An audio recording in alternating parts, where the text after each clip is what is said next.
ఆశలకి ఆయువిమ్మని నా ఊహలకి ఊపిరిమ్మని నా చీకటికి వెలుగు ఇమ్మని ఎవరినడగడం నీ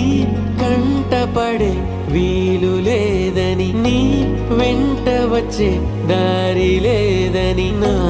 జీవితమే జారుతోందని ఎలా తెలుపడం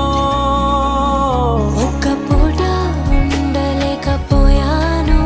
లేక వందేళ్ళట గడపాలేక కన్న కలలే కట్టు కథలగా మార్చినది కాలానికే